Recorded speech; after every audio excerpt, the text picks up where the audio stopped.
Welcome to the Sister Speak Show, where contemporary meets vision, sound, and action. A talk show for great minds that create, inspire, and evolve. Sister, spiritual inspiration shared through the arts. Sister, spiritual inspiration shared through Ayana. Welcome, my brothers and my sisters. You are listening live to the tour on the Sister Speak Show, the tour where we cover every aspect of the music industry. I am your host, Ayana. Not only am I the host, I am the producer and the director, creator of the Sister Speak Show, my brothers and sisters. We are recording live from Dallas, Texas. How are you? Welcome to all of my first-time listeners. Welcome back to all of my regular listeners. You know what? Anything going down is crashing, so the Sister Speak Show this evening is going all the way up. The tour is absolutely lit. Do you understand? See, we don't put the fire out. Baby. We let it burn on the Sister Speak Show. Now let me explain something to all of my first-time listeners. You are definitely in good hands. We want to be the flavor in your ear, the podcast, a part of your listening shuffle and palette. We want to be the reason why you tune in and never tune out, my brothers and sisters.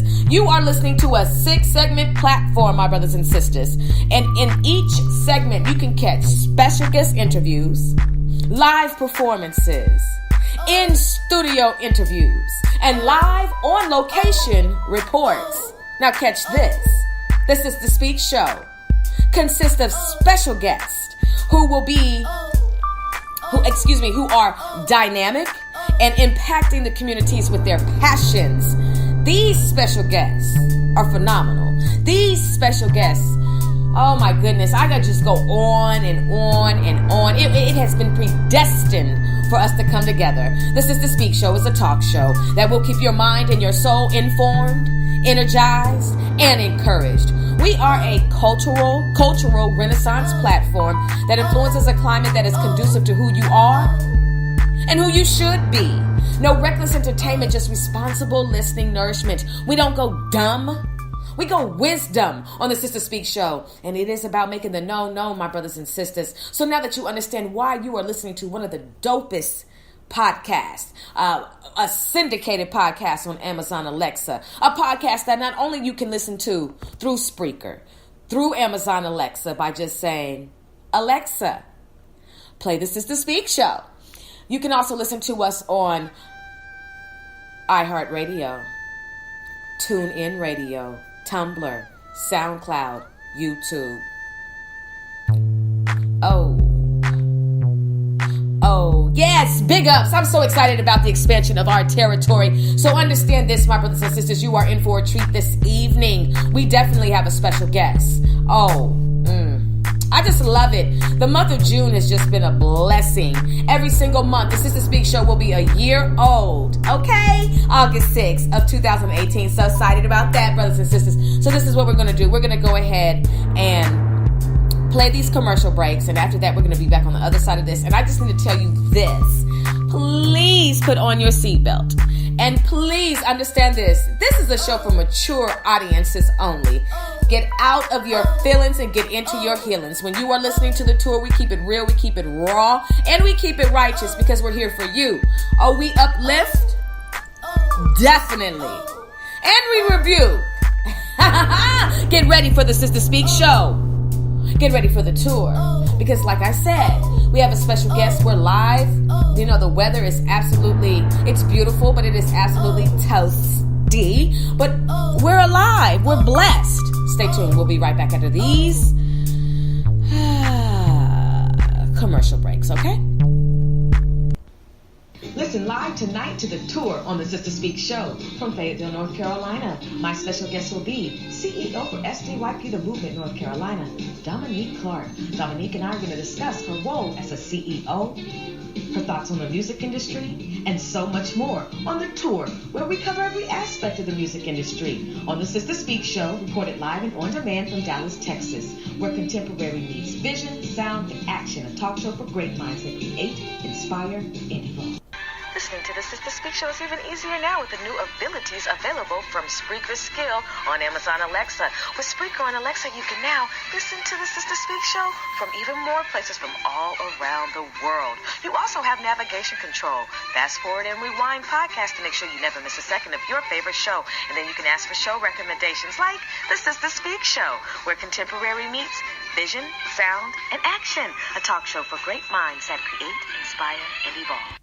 Welcome back, my brothers and sisters. You are listening live to The Tour. I am your host, Ayana, and it is a blessing to be able to converse with you all this evening. Shout out to all of my international listeners. Shout out to all of my local listeners and all of the national listeners. And shout out to everybody who's tuning in this evening to support my sister this evening, the CEO of SDYP, the Movement, North Carolina. My brothers and sisters, Dominique Clark is our special guest this evening. Ooh, you know, I have to say this. Thank you to Skeet the Young Poet and thank you to X the Hustler for the dope collaborations. The fact that, you know, we've worked together for a while and that you have sent me some wonderful interviews, and we have definitely been able to expand the brands, introduce, you know, these special guests through more platforms, and it's just a beautiful thing, you know. It's amazing. And SDYP stands for Success, Determination, Youth, Prosperity.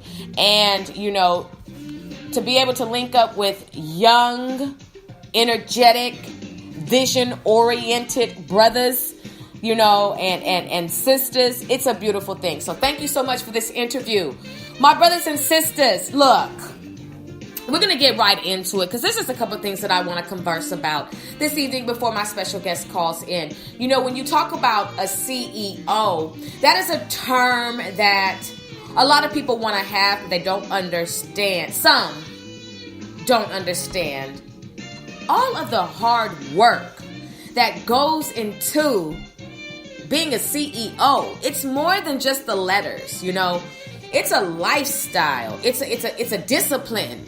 It's a passion.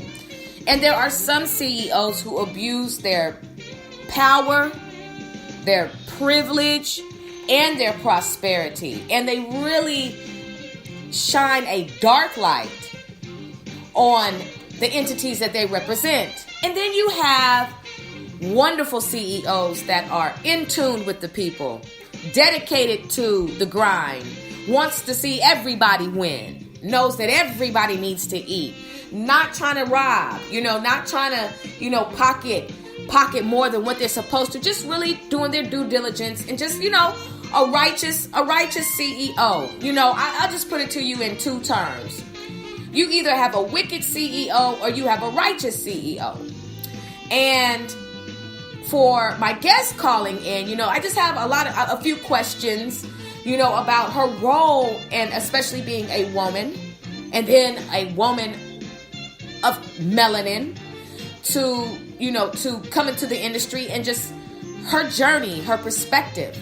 But, you know, when it comes to record labels and the CEOs, or just a CEO of anything, either you're going to be a CEO, you know, wait a minute, brothers and sisters. Hold on one second.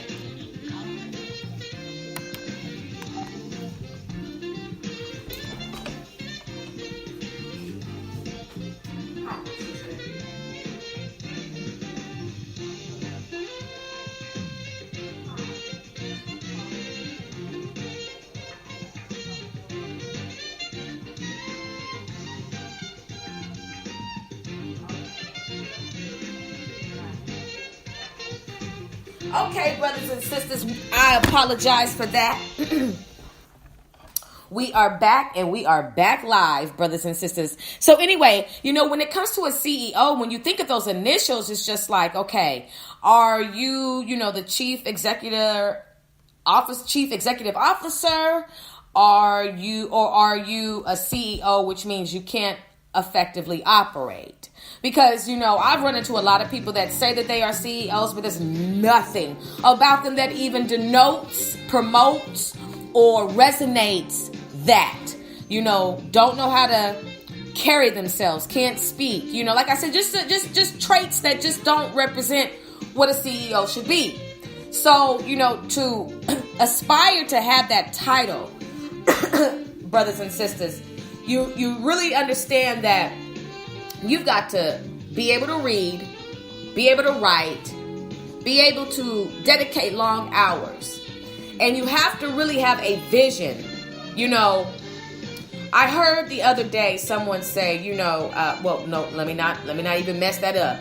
It's going to come back to me to where I can say it properly. But I'll just say this, that, you need to really get behind somebody who knows how to lead properly. Somebody who knows how to lead properly. And then you also need to learn how to follow properly. I think a lot of times when we hear the word leadership and fellowship, a lot of times people don't want to, they get in their feelings just about the title, but the action alone creates this synergy that makes things pop, bubble, manifest, grow into this entire living, breathing thing that a lot of people are able to eat off of. And it's serving the community, everybody has to be able to be comfortable in their roles, and everybody can't operate in the same roles because the vision isn't always given to several people, So a lot of times when it comes to leadership, you don't want to abuse it. I think about a lot of the times, just for example, when it comes to churches, well, not churches, when you go to a service on a Sunday, or even if you go to a Catholic church or stuff like that, the abuse of power, you see a flock, you have a congregation, and you choose to abuse it, sleep with it, be a whore, spread yourself all the way through, steal the money, withhold vital information. One thing that I have a problem with is when people get into a position of power where they have the ability to allocate funds to people who need it, and then they sit there and make people who truly need it go through a process, an application, and then have to write a paragraph to describe their need. Like, for instance, not all, but some benevolent ministries are, you have people that are there and they genuinely help people out. You have a church that's lucrative, lots of money, banking in millions, have a benevolent ministry, and you actually allocate the funds.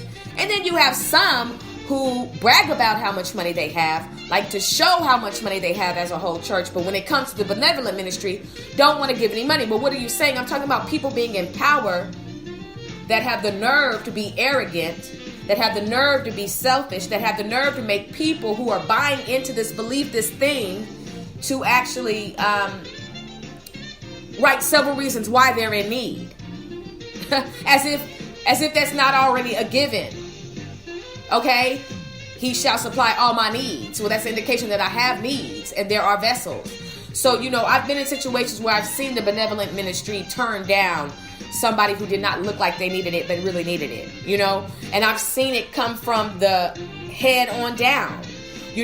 What type of CEO are you? What type of CEO do you aspire to be?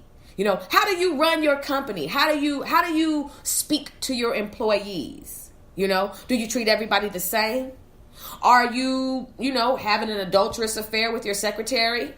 You have all kind of CEOs. What type of CEO are you? There are a lot of music industries, CEOs of record labels that have a bad rep. And then, you have some that have a great rep. So are you the kind that in a minute it's going to be like, me too? Are you the kind that make people have to slut themselves out in order to get a record deal? Are you the type of CEO that, you invite somebody over to your house and the whole house is dark, but you're talking about, come on in, let's record a record? And I know you're like, well, what does that have to do with the CEO? Because, you got the sound engineer, the producer and everything. You'd be surprised. How do you think some people even get to the studio?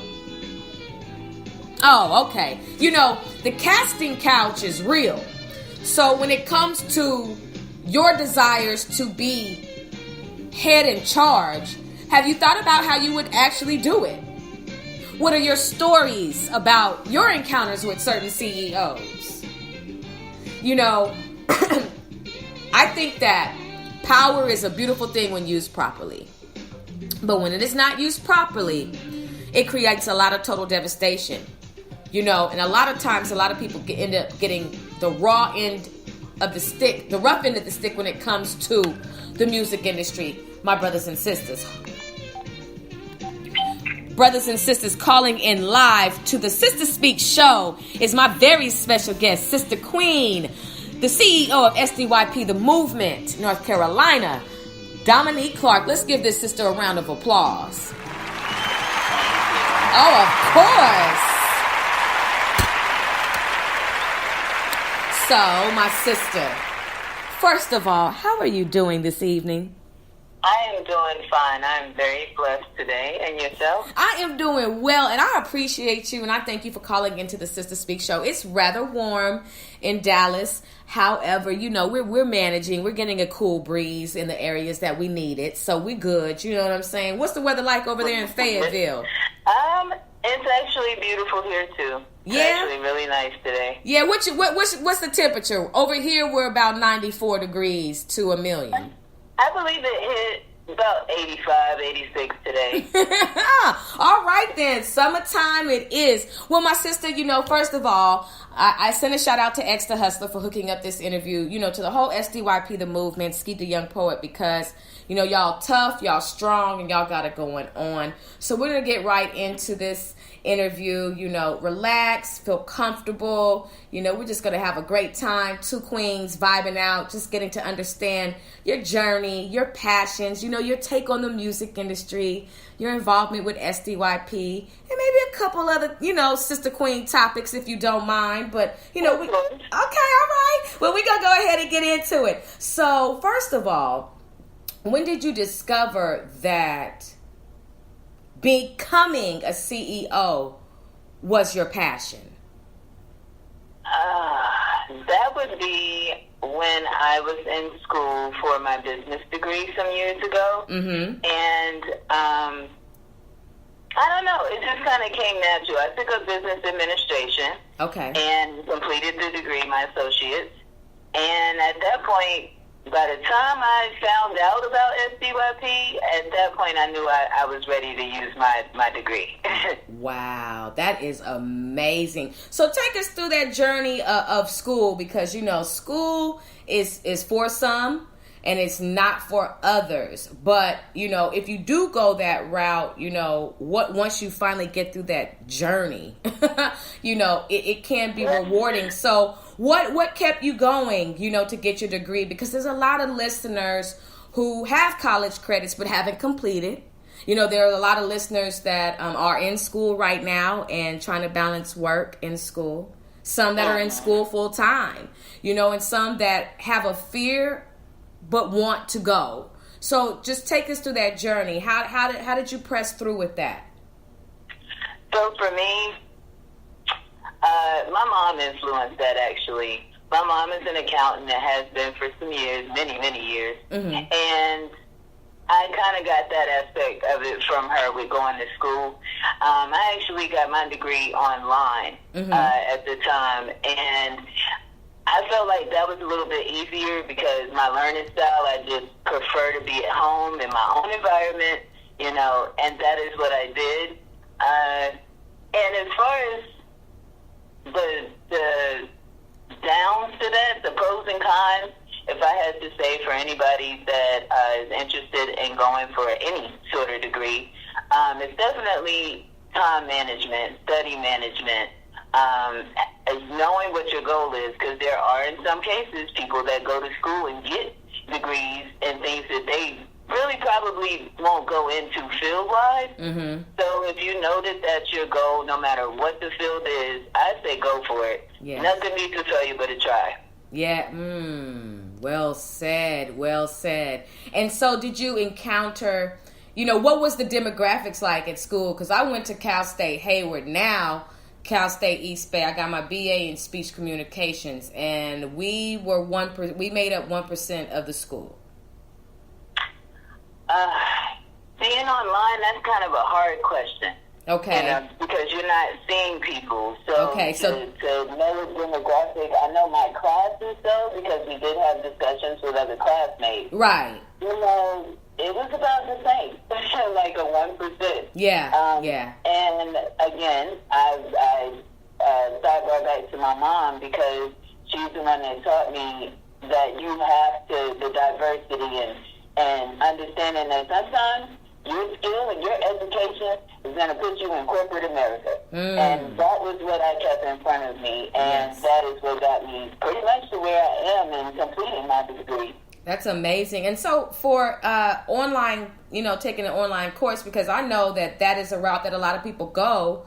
And you also have to have self-discipline. I mean, because, to get up and log in is... I say my number one reason that you have to have discipline, self-discipline, is because there's nobody watching. Right. So you're not in a classroom seated with a professor in front of you. You have a professor, but it's not a visual class. It's literally all online. So if you don't have self-discipline, it makes it a little bit harder. If you're used to going to the gym after work, or because some people, like you said, do juggle school and work. Right. So if you're used to going to the gym, or if you're used to going to the park and walking the dog, but you know that you should probably be in class because there was maybe an assignment or a discussion question that didn't get done that's due today. And most exams are actually due on Sundays. And Sundays is really big for a lot of people with families. So that self-discipline definitely does help. You definitely want to be self-disciplined. Definitely. And so how long does it usually take, with to get your degree online? I went through Everest, and so it's also at your own pace. They do provide you with all the books and everything, even though it's online, that part is fun. Because a lot of it really is all online, and there's very few schools out there now that would still supply you hard copy of your book. Wow. And your tuition. So I was blessed enough to get that where I had hard copy. Yeah. So that means if I was at a dentist appointment, I could be reading up on my work, so it kind of helps in that aspect. I don't know. I think online college is one of those things that is like everybody's different, so it's really kind of hard to, but given light, I think that if school and a degree, no matter the field, I say go for it. Yeah. I do too. One thing that I was very curious about is with your degree, what jobs are you able to apply for? For business admin, you can go into law offices. You can go into schools. So like admin, basically. Okay. Anything admin, anything office, a clerical, because your degree gives you that department and also gives you a higher position in whatever that company is. Definitely. I appreciate that. So let's just move a little forward. Okay, now you have your degree and you have run into SDYP. Let's talk about that merge. Oh, that's a beautiful story there. Yes. So I was on Facebook and he had posted one of his singles. Where like did a live, just recording him reciting one of his singles. Yes. And so I listened to it. It was, how you have on Facebook your suggested friends. Yeah. And he popped up in my suggested friends, so I listened. We didn't have any mutual friends at the time. He was just in that section of suggested friends. So I tapped on it and I listened, and I friend requested him. And once I friend requested him, it was like a week after I had listened to the single, because I was like, oh my God, looking at his page and what the movement was about and everything that it stood for was everything that I would want to stand behind. So I ended up reaching out to him, and I did the info sheet, which is the step one, and I became a member. I started out with a member because I didn't want to go head first and not know what I was doing. You know what I mean? Not know what I was signing up for, so to speak.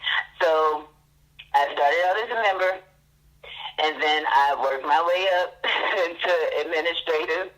And after, laying out some ideas to him and things of that nature, we set a structure, set a corporate office, and that's what, when I became head of admin, and then I kept on pushing, and here we are as CEO. Wow. My beautiful fellow CEOs, there are too many to name right now, but everybody accepted him giving me that position, so to speak. He went ahead of me to the people that I was going to reach out to as CEOs and said, hey, this is who will be contacting you. You know, laying out the format to let them know it's okay to communicate with me. Mm-hmm. And all of them did very well. I spoke with quite a few, and everything went well. And I came back to Skeet with the conclusion of the conversation, and we got the ball rolling from there. And here we are. That is, you know, I'm just sitting here like, the vision that Skeet has is amazing. It is. And the work ethic, the grind, the people, you know, every time I hear and I interview a member of SDYP, the movement, I just hear the same thing. Great things, good things, how it was a beautiful meeting, you know. And it's just like, you know, you see SDYP, the movement, on social media. You see the grind, you see the push, you see, you know, the goals, you know.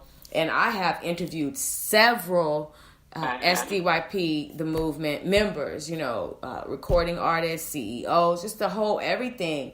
And it has been amazing. You know, I could not have asked for anything better as far as just being able to link up with a vision with the youth. You know, I was born in 76. I'm young, you know, for sure, you know, but I'm talking about, I'm talking about the, you know, the 27-year-olds, the 25-year-olds, the 22-year-olds, you know what I'm saying? Like, just this new wave of energy.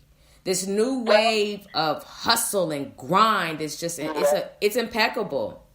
Yes, it is. So I got the icing on the cake for you, though, with Ski, because he is a wonderful, wonderful person. His heart is very pure in everything that he does. He's very dedicated. So that's how we got to CEO. Okay. So in 2015, he called me up one day, and he's like, hey, what you think about starting SDYP NC, making NC the first branch off from the movement? And I was like, you know, because I wasn't expecting that call. Right. And so, I mean, I learned from my mom, my stepdad, and a lot of my influences in my family. You go for it. Yes. If it sounds like it's something you can handle, and there's nothing that we can't handle through the grace of God, then you go for it. And that is what I did. So SDYP was birthed, and SDYP NC was birthed. And at first, the first year was something else. I went through because, you know, the trial and error, trying to figure it out, because he told me I could run it how I wanted to, just keep the name. Yeah. So that's what I wanted to work on. And I'm like, okay, so what I decided after that first year was I want to take NC nonprofit. So that is what I did. And here we are today. So NC focuses on pretty much feeding the homeless, because it's a large population of homeless in Fayetteville, North Carolina. Wow. A lot of them are vets. A lot of them are people that just chose to be. Some of them we have lost to the streets, and that's just being real. But in spite of those three categories, so they still have necessities that they need, right? Yes. So my goal is everybody got to eat. So I wanted to do little hygiene packs for them, little snack packs for them, and so on and so forth. And so that is what NC became, a nonprofit, and we focus on the homeless. Wow. So I have them to thank for that as well, and that is something I am the owner of, you know, and it's a blessing, and we still moving. And also that company, I recently just started another one. Wow. So it's a building thing, and I have Skeet and the movement before I joined to thank for that.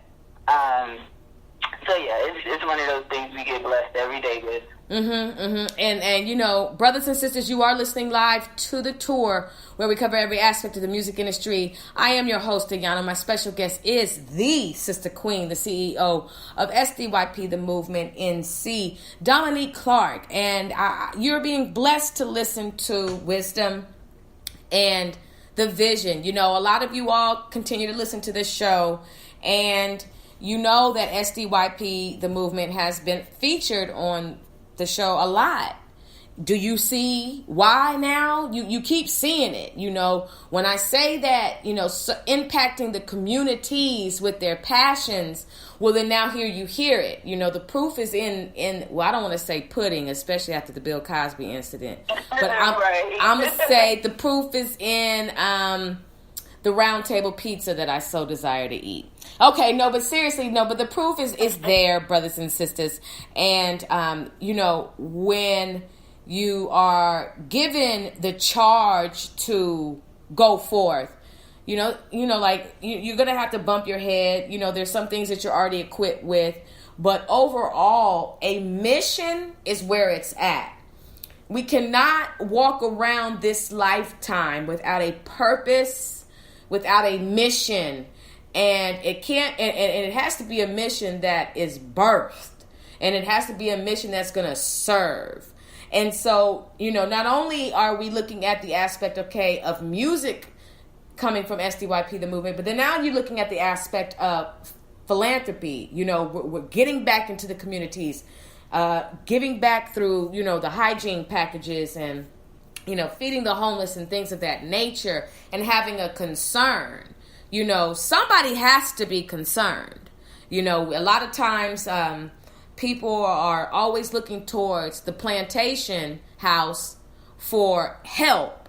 And, they're not interested in really serving us. We have to look at ourselves and be able to do for ourselves. So shout out to you, my sister, for that vision of turning, you know, the North Carolina branch into a nonprofit. And, you know, because it creates substance, you know what I'm saying? Because there are a lot of record labels. There are a lot of movements, but really, a lot of movements, but they really on a treadmill. You know what I'm saying? Not going anywhere at all. Just sounds good, sounds big. I think of, for instance, just, you know, not to bash this particular record label, but just to extract some of the qualities that I have learned through just reading and watching documentaries. You know, for Death Row Records, you know, I'm quite sure Suge Knight definitely had a vision. You know, definitely knew how to maneuver in the streets and have his way. You know, and I know that with that particular record label, you know, and with that title of CEO, you know, sometimes people can get ahead of themselves and can become arrogant, you know, and can become a bully.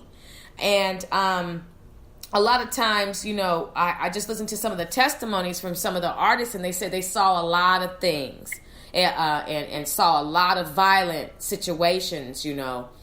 When it comes to SDYP, the Movement, what would you say describes the feeling and the vibe for the potential artists who are listening to this interview and, you know, may be apprehensive, may not know what's up, you know, may not know how they're going to get treated, you know. What is the vibe like at SDYP, the Movement, and why would it be a good fit for, you know, our listeners who are interested in joining a movement? Well, yeah, that's a really good question. Thank you. First off, from the day that you become a member, you are a member of a family. Mm-hmm. You know, we have had so much go on with our members and CEOs and staff, period, that we become a part of them. Yeah. And they become a part of us and what we go through. I have had some rainy days, like where the sky just dropped out pounds of water. And all I knew was to dial my sister, Mo, and my sister, Kanisha, who are my two right-hand CEOs. And sometimes that was all I knew to do. you know, and that's the only thing I wanted to do, or reach out to my brothers, you know, that are in the movement. And so I say, a lot of companies, a lot of movements have pitch lines that they want to throw you to get you in and all of that. We don't do that. Everybody, from corporate to regular members, keep it a band. Everybody keeps it all the way real with you. If you mess up, it's all right. Dust it off. We're going to finish it together. You know, if you need help, ask for help. Nobody has a problem giving you help. We didn't wake up CEOs. Right. You know, we went through that stumble and that. I know I did. You know, we went through that. And we also went through now looking up like, wow, we really are worldwide, you know, and that for me speaks for itself, literally. If you want a family and you want someone that takes your goal and your interest, even if they are just as simple as interest, because some people don't know what they want as a goal, you know, but if you want a company and a family that's going to take your interests and goals as if they were their own, then, yeah, SBYP is where you want to be.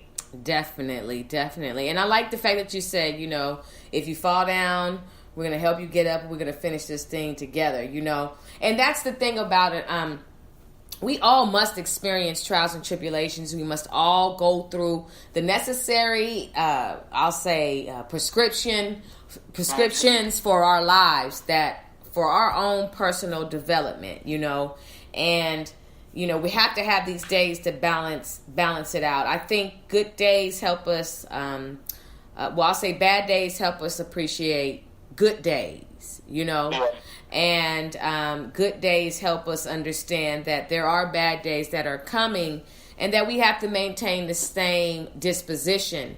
You know, it makes me think of the time when my father fell asleep in 2014. And, you know, I believe in Jesus the Christ.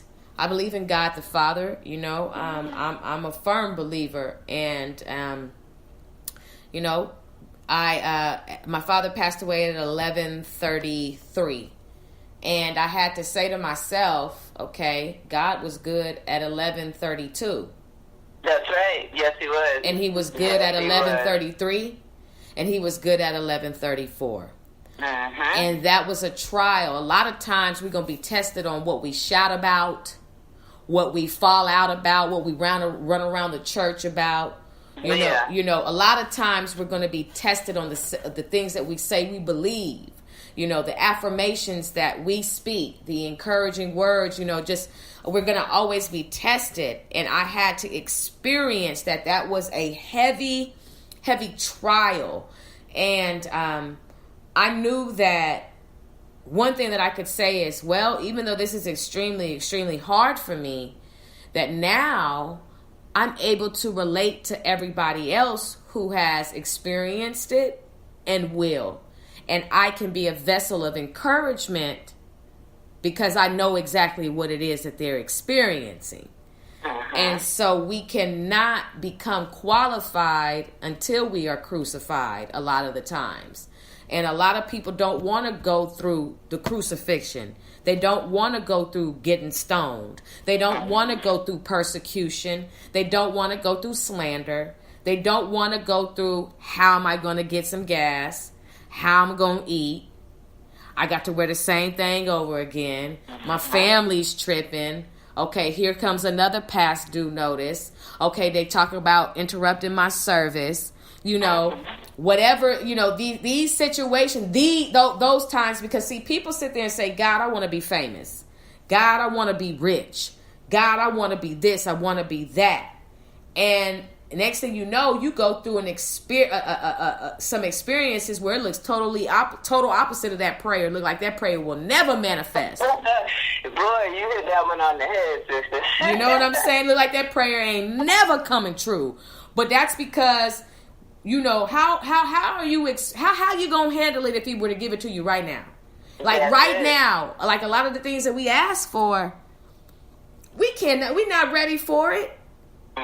You know, it reminds me of the people on The Price is Right. Okay, you want a new car, but you can't take that car home unless you can pay for the taxes. Facts. Okay? So did you win a new car, or maybe you want a new car? But if you don't have them taxes, that car is staying on the Price is Right parking lot. The Okay. next winter. Hello, come on down. You know what I'm saying? So we have to be willing to be ready for it when it's given to us. Because if we're not, we won't be able to take it home. We won't be able to drive it. We won't be able to enter into it.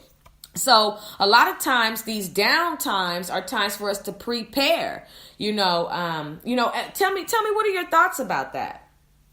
I totally agree with everything you just said, but I'm gonna start from the top of what you said with your dad's passing. For me, that storm, and I'm just gonna touch, and then I'm gonna go. Uh-huh. My mom is my biggest fan, and I know that she's listening, and this touches both of us. But Yes. I have to because you related. Yes. So in 1999, my grandmother passed away in my arms of a massive heart attack. And everything that I do, I do for her. The conversation that we had that night, sister, at 12 years old, I should have never had that kind of conversation. I did not even know half of what I was talking about. You know, we talked about everything from my wedding, my first child, my graduation, sweet 16, at 12 years old. Wow. And you know that the old saying is that when someone's getting ready to go, they know they're getting ready to go. Oh, for sure. And I felt like now that I'm grown and I have grown in Christ and I understand the logic and everything that comes with that, I truly believe that she knew. Yes. Now, moving on. Everything I do for her. I advocate as much as I can for mental health, anxiety, depression, because I've gone through those things. Yes. I advocate as much as I can for children because I've gone through some storms. I advocate as much as I can for homeless because I know some people that have been homeless. Yes. You know, I try my best to give back in a way that I would have wanted given to me when I went through that storm or knew someone that went through that storm. You know, so that's my comment for that part. For the other part, as far as being a winner in the spotlight, but you're really not ready, I've been there too, you know, and when we want to rush God to give us something that we really are not ready for, he'll give it to you because he gave us will, remember? Yes. He did give us will. Yes. So he'll give it to you in some way, shape, or form. But when you rush him, speaking from experience as a testimony right now. Yes. When you rush him, you'll get it. But it definitely ain't going to be what you was praying for. You know? I have gone through that repeatedly, sister, because I had to learn to stop doing it. You know? I learned to stop praying for my fleshly wants. I had to learn to stop praying for my emotional wants. Wow. I had to stop praying for patience. Yes. Someone in my family actually tell me, stop praying for patience. You ain't gonna get patience the way you think you're gonna get it. You know, and I ended up learning that the hard way because he put me in a situation, sister, where I had no choice but to be patient. Yeah. And I thank him for that situation because it also has me here. Hallelujah. I have the CEO hat. Yes. I am the owner of NC here. I just started an artist management service company as well. And I also work full time. You know, so it's like I keep my life full enough to where he knows I'm blessed. Yes. I am now wise enough to where I understand when he does give it to me and I didn't pray for it, you better take it like it's the sweetest candy in the store. You know, and you go with it and you take it day by day because if he gave it to you without you praying for it, you're ready for it. I did not think I was opening up another company after NC. Right. I'm good with the movement and NC. But then I know so many local artists and up-and-coming artists, you know, that I had no choice but to Why not? Right. What, keep listening to them talk about their goals and their dreams when the movement stands for helping them get to their goals and their... Oh, Yeah, okay. yeah. So I'm going to go ahead and I'm going to open up this artist management company. That's what's up. That is what's up. And that is what I have done. We'll get into that whenever you're ready. Of course. I don't want to get ahead of myself. But, yeah, with the being patient and definitely being ready for things, I've been there and all of those situations that you have mentioned. Yeah. So, yeah. Yeah, totally agree with you. No, definitely. I appreciate your input. And, I was reading the scriptures the other day, and our tribute, your family member told you that you're not going to get patience that way, and they were absolutely right. Our patience comes through every trial and tribulation we go through. Every single one works that good patience. And we all suffer from one shape, form, or the other of being impatient. But one thing that I have, I was sharing with a sister who I was interviewing the other day, Ayanna Turner. And one thing that I have learned is that when it comes to stealing away, ultimately the goal is to have inner peace, because inner peace is the enemy of anxiety. It is the enemy of doubt. It is the enemy of fear. When you have inner peace, that means that you are saying, no matter what, I trust you, God. I trust you. I trust you, Lord. I trust you. And a lot of us suffer from trust issues. And it resonates in our worry. It resonates in our anxiety. It resonates in our spontaneous decisions and, our emotions and everything. I started recently I have to thank Sister Kiki Palmer, who we both share the same birthday. I was watching her, Kiki Palmer. She was in Aquila and the Bee. Yeah. I know what you're talking about. I said, Oh, yeah. So I watched her interview on the Breakfast Club, and she was talking about her dealing with anxiety and things like that, and how one way that she coped with it is she would call it out as she could feel it rising. Mm-hmm. And once she did that, it'd go away. And when I tell you I started doing that, anxiety has no room. It is something that is designed to make you literally almost go into cardiac arrest. Yes, I totally agree. Go ahead. No, go ahead. I said I definitely agree with that. I actually have anxiety, so I agree with her strategy on that, because that is also what I do. When I feel it, I go ahead and call it out, and that's that. Sit down, relax, whatever you need to do to let it know it has no power today. No power today. That's and right. It works. It does work, and a lot of us are under attack mentally, financially, spiritually, health wise. Everything is, a lot of people are just really experiencing a lot, and a lot of people spend a lot of time in the gym. I don't. I spend a lot of time at home. I'll spend time at home working, trying to work out a little bit, you know what I'm saying? But a lot of people spend a lot of time in the gym. But if we do not take our mind in the form of going into the scriptures and being able to read, if we do not strengthen our mind in that way, we will end up getting completely TKO'd by the devil. Yep. Bottom line. And a lot of people don't want to read the Bible because they don't want to be accountable. And that's a deadly game. Yes, it is. That people play. If I don't read it, then it doesn't apply to me. So you're saying you're opting to be doubly blind. It's bad that if your blindness is blind. And so, you know, a lot of people don't want to read the scriptures, and that is the only way that you're going to be able to fight the devil. You know, I was saying the other day on one of my shows, I was just like, Superman. Okay, I'm going to play a quick game with you, Dominique. How do you, when it comes to Superman, how do you get rid of Superman? How do you kill him? What is his weakness? Kryptonite. Thank you. Kryptonite. Okay? All right. So we know that if you give him kryptonite, he's weak.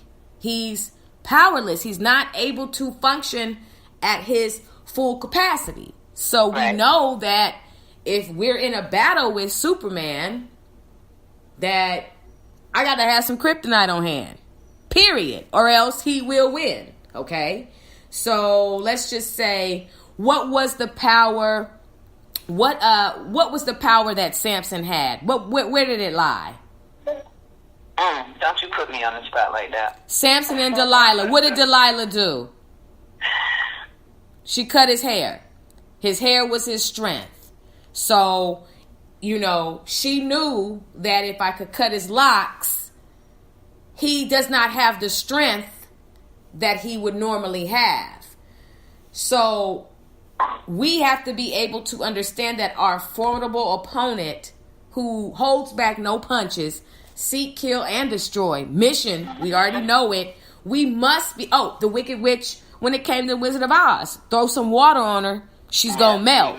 You understand what I'm saying to you? So we know these things. You know, if we play a video game and it has every level, in order, you have to fight some type of opponent. You know, you have to go against something.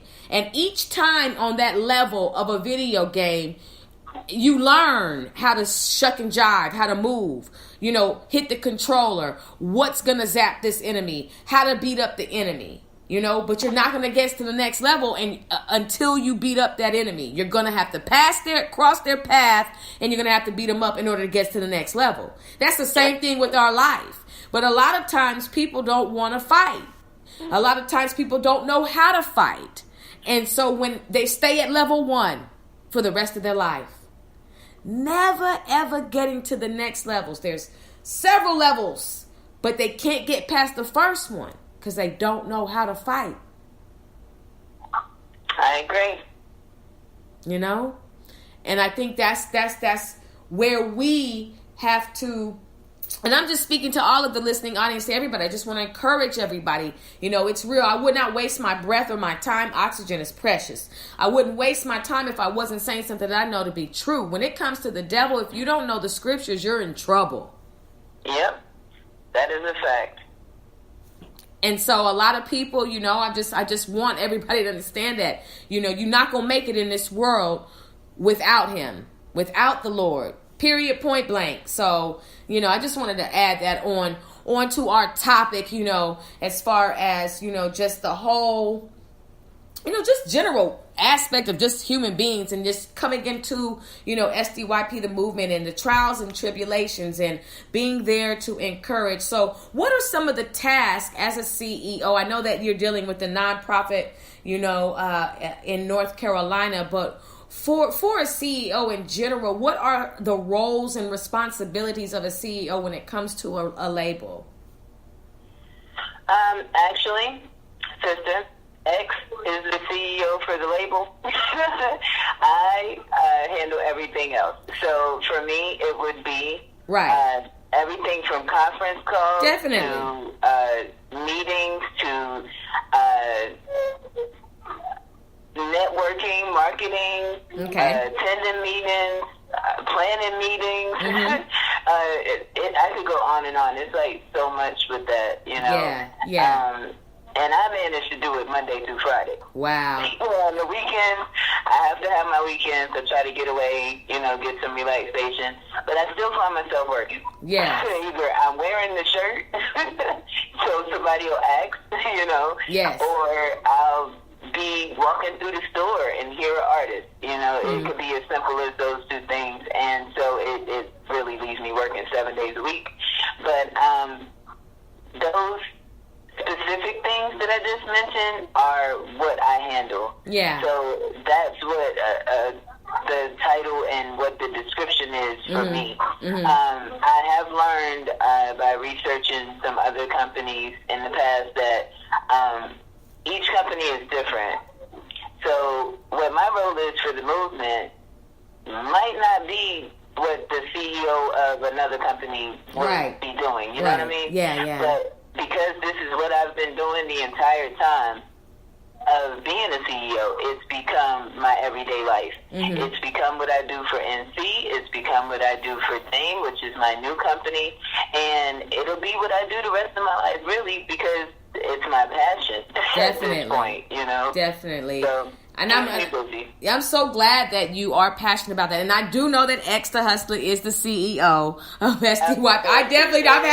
I have interviewed X the Hustler twice so far. So I definitely know his role. I was just trying to get an understanding of just, in general, with just what, all of what you have to do, as far as, running what you run over there in North Carolina, and I know it's a lot. And a lot of times people, like I said, they want the title, but they don't want the action. They don't it really is a lot of work there because, I'm so picky-fied now because I've been with the movement for so long that now with NC and Dame, I just am like, I'm going to have to train whoever I put in position to help because I like things done a certain way. And I started out as a baby in this with the movement. So what I grew up on in the years that I've been with the movement is what I want done with my companies. And that's how I run them pretty much. So everything's still being in the works, and the things that are still in the works for Dame,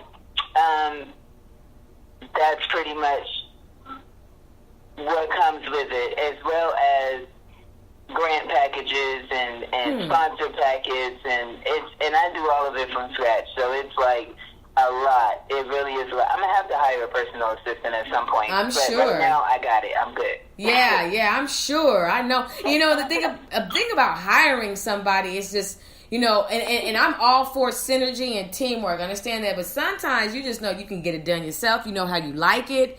You know how you want it. You don't have the time to be trying to have the time to time to tell somebody, look, this is what it is. Because I run this entire production company myself. I do everything myself. Only thing I did not do was create the beat that is in the beginning of the show. My husband created that beat. But outside of that, this is just me. The interviews, the flyers, the promo, calling, everything. Just a lot goes into creating a podcast, a talk show. But, I wouldn't trade it for anything. You know what I'm saying? It's definitely, everything that I do is worth it, just for the simple fact that I just have the opportunity to live out my passion. I've always wanted to have a talk show. That's how I feel as well with this. You'll know when it's your passion. If you don't have the time and the patience to put in the work we put in, then you might want to reconsider. But if you got the patience and the mindset, because believe you me, some days, and I'm sure you can agree, some days it's like, you know what, I'm turning the business line off just for a couple of hours. Oh yes. And you still find yourself, geez, what if I missed a call? Even you're trying to say, well, for me, I do. You know, I try to stay within my phone range at all times, and I try to be on top of things. Some days are not as good as others. I do not want this to sound like I got it all together. It's still a work in progress. Right. As Steve Harvey said, don't trip. He is still working on me. Yes. So I definitely do put God ahead of everything that I do when it comes down to all three of the companies I deal with. So with that comes patience. With that definitely comes self-perseverance and being patient with yourself as well as the people that you deal with. Definitely. NC being a nonprofit, I will be dealing with a lot of people when it comes to funding because I actually have some connects in City Hall. So I'll be dealing with quite a few people, and with that comes a whole nother mindset from me dealing with an artist, so to speak. So it really does take a lot. I commend you, though, because I've done a radio show before, and, yeah, it was a great experience, but I think it'll be some years before I try it again, because I'm going to try it again. My mom always raised us, you don't get it right the first time, that's cool, go sit down and figure out what you did wrong, and then come back for it. So I will be back to try that again. It went great. It was excellent, but it just, I don't think I was ready for it at that time. I think that was one of those things that was put in front of me. It was a blessing. I tried it because it was a blessing. And, yeah, at that time I was not ready for it. Yeah. So, you know, but I stuck it out to the end. I didn't just leave, you know. But it is something I'm going to try again in some years. Definitely. And be encouraged with that. Yeah, I've always wanted to talk. I've always been talking, you know, that, like I said, this is just something that has just been a part of my path. I wanted to have a talk show when I was in high school. I talked about it. I just didn't know. I thought it was going to be on TV, you know, that at that time. But then as things started to progress, I was like, radio. Then I started hanging around a lot of people that were in the radio industry, and just, you know, I worked at a AM radio station. Will lend my services to an AM radio station back there in Cali, 1190 The Light AM, where I got my training with doing commercials, and I was hosting a show called Crown and Glory, or co-hosting a show called Crown and Glory. So, you know, I just have been able to do that. But the one thing that I was just like, you know what, it's time. I want to be able to have a platform for my brothers and sisters, and here we are. So one thing I want to do is briefly talk about your newest project that you have, where you've created another company with artist development, or correct, or is it along that lines, or? You got it, you on it. Okay, so talk about that. Services. And it also is tied in, I am making it tie in with the movement, because X is very talented, and his artist management and things dealing with artists. So I will be working hand in hand with him in this as well, and have been since the beginning of it, as well as my sisters Mo and Kenitra are also involved. But DAME stands for Dynamic Artist Management Entertainment, and it is still groundbreaking. It's literally 2 months old. Yeah, wow. 2 months old. And we offer a ton of, I plan on offering a ton of services, everything from artist management to artist development, different individual services, from photography to bios to press releases and all of that. So it will be a line of services. Right now, in the ground era of it, which is right now, because it is only 2 months old, so it's still a lot of things I'm working on. But already on paper, I have my very, very, very, very talented artist, Jim. Jim stands for Greatest Ever Mentioned. He is a local artist in Fayetteville, North Carolina. Been rocking with him since his first mixtape. So he's a really, really close friend to me. I have Chef Ruger is my DJ that will be DJing at events that I have. I have Mr. Jimmy Shine, who is my producer, and will be helping with my artists as well in their music. Jim does both, actually. Jim also does producing, but he is signed with me as an artist. And then there's The Truth, who is also an artist, and at this time he is in Mississippi. So that is my lineup when it comes down to artists and positions that I have at this time. It has been an experience, sister. I can say that. I am not on the level that X is on. So this is something that day by day I am learning, and that I am, when it comes to artist management, the other services, I already got those pretty good, but the artist management, I ventured on this because I wanted to learn more. And Ski pretty much said, me and X got to work together. So I definitely pulled him in on this project, and he's been very helpful thus far.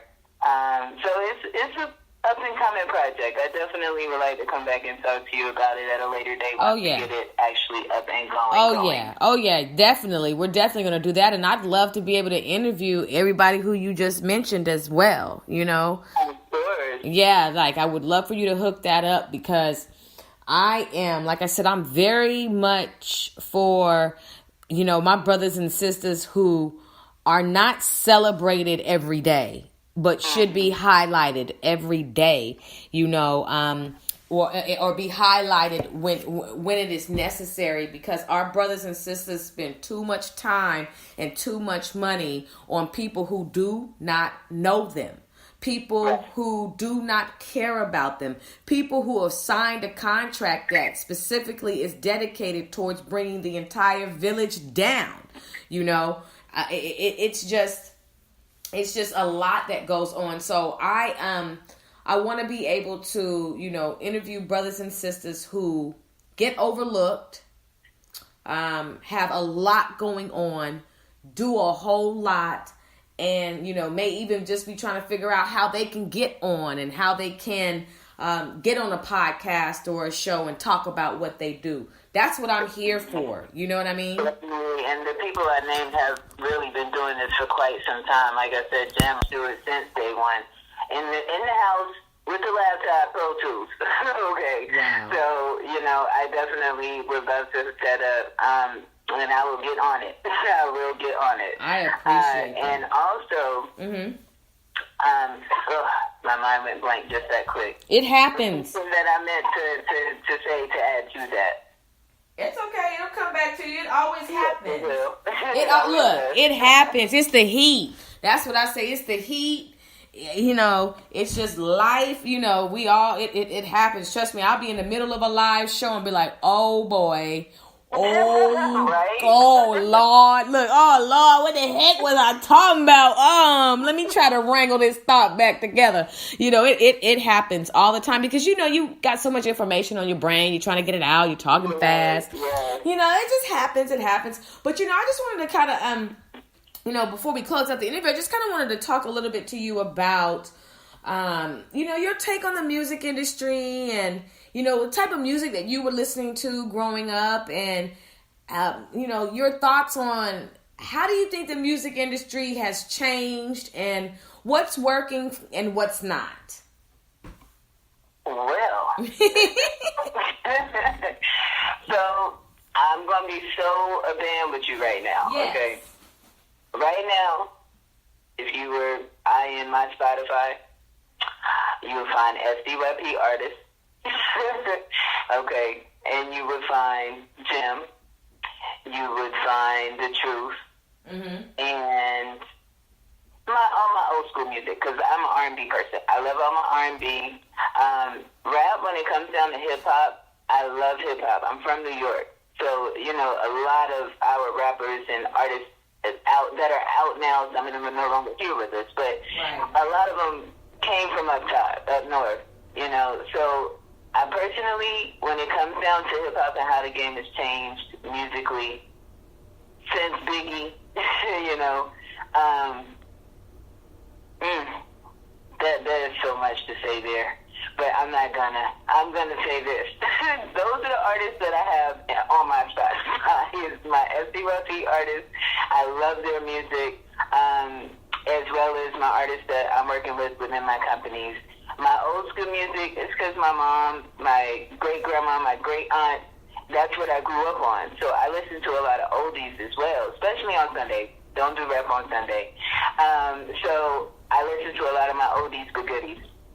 Also, you'll find gospel on my playlist as well. My great-grandma always said you cannot start your day without that on a Sunday or any other day for that matter. So that is what is in my Spotify, on my Spotify list. Wow. And, you know, you said, you know, with Biggie, it's just like, I grew up around that time when rap music had a different feel, a different culture. You could actually hear the words. You could actually hear a story. You know. See, now I can speak because you said it.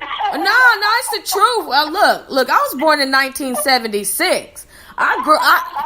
Yeah. Look, it's. I grew up, I feel like, in a really good time where I just got to experience and be able to have my ear get shaped to what I know to be good music. So now when I hear this bush that's out here and all this other stuff that's going on, I can call it out and say, hey, look, that sucks. You have no business rapping. You have no, you have no license. You're not authorized to be in any studio. It's just real talk, because you have an infestation of people who are just rapping just because, not because this is what, or let me say, just coming into the music industry. Whether it's, let's just say specifically with musicians, artists, not for the right reasons.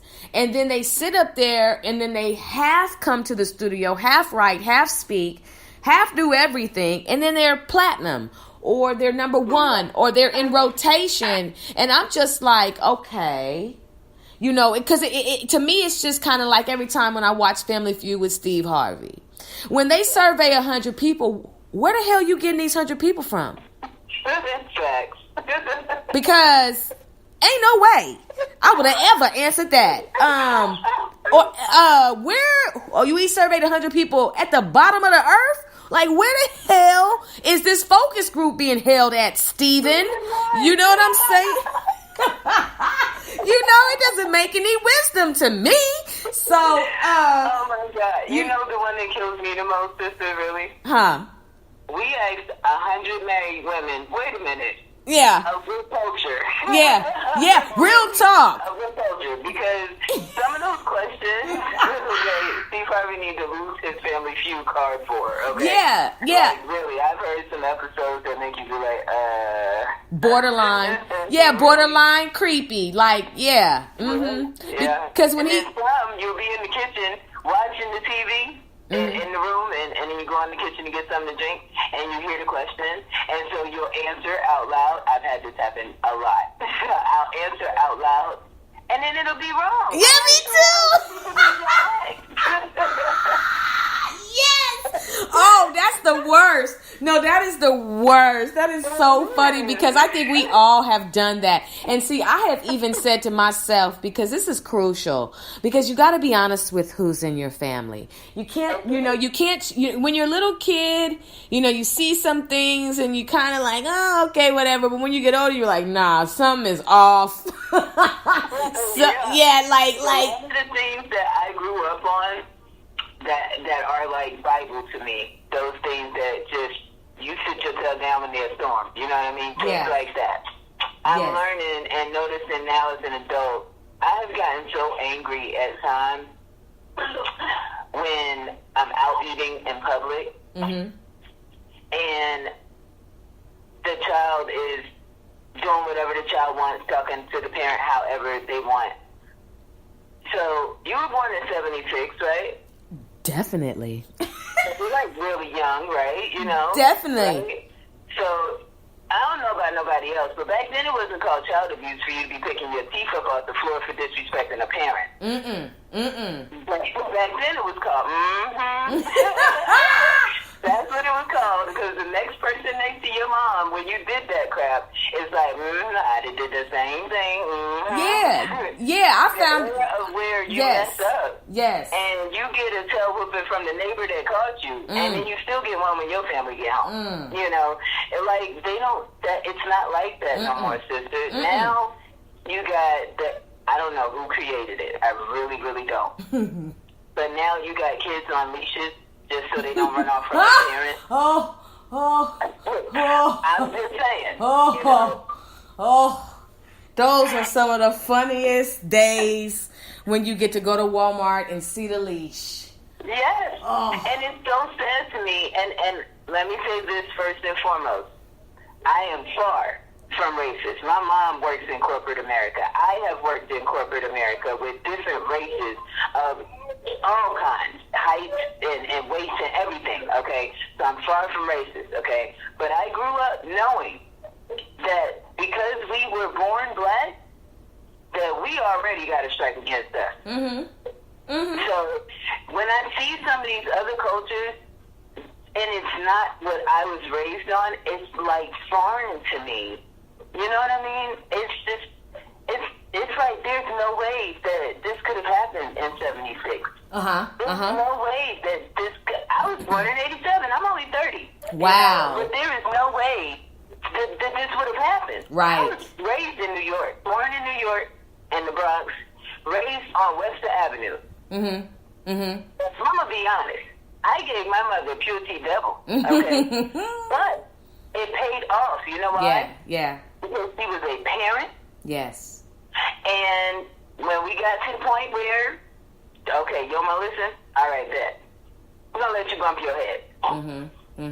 And I bumped it, and I bumped it, and I bumped it. Mom, I bumped my head. Come on, dust it off. Let's get up. I remember my first time learning how to ride a bike, rollerblading, all of that. And when I fall, all right, come on, you bleeding? No. You dying? No. Okay, so come on, let's finish. You know, now it's not like that. Now we got kids failing because the parents are out doing whatever they want to do. Definitely. Now we got the kids missing and the parents don't have a clue. You know, we have so much going on in society is my point, sister. We got so much going on in society now that's so different from what we were raised on. And it tags back into the music. Because our music that we have our children listening to nowadays, that our children choose to listen to nowadays. Because when I'm in my car and people are in my car, you don't get a choice on the music we listen to. You know? And it's like, I'm sorry, you can find another ride if you like. Hello. You know, because sometimes there are some rap songs I love, and I love all the SDYP artists' rap music. But sometimes the other rap music, the kind you don't understand what they're saying. Yeah. I'm a beat person. I love the beat. I'll always check out the beat before I listen to the lyrics. Then I listen to the lyrics with the beat and see how I like it. Okay? So for me, the lyrics are important because we do have youth coming up today. Yes. You know, if you want to say this word, I'm sure you can find a thesaurus with a metaphor that you can use for that word. You know what I'm saying? To at least clean it up a little bit. Or attempt to, because some of them is like they don't even attempt. They just gonna say what they mean, and that's that. Yes, we keep it a band in our music. True indeed, that's what you're supposed to do. I don't knock nobody for nothing. Right. But at the end of the day, if you're an artist and you have children, you gotta look at, so you want your daughter twerking to this kind of music. You understand?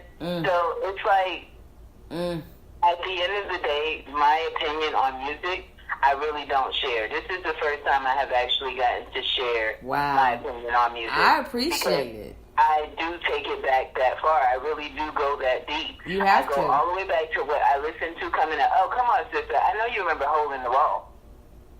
You don't remember this song, the old school song, Hole in the Wall? No. By who? Oh, my God. Don't make me look it up. Look. I have a grand aunt, my favorite aunt, my Aunt B. She used to listen to that song. I grew up on that. I grew up on TKO.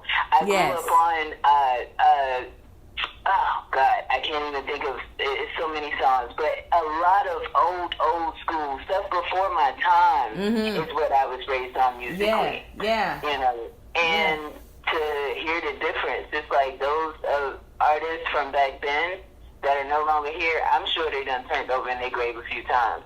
You know, that the legacy that they intended on leaving before they left here is not being fulfilled. Yeah. No, I definitely, and I think that's the entire purpose of it.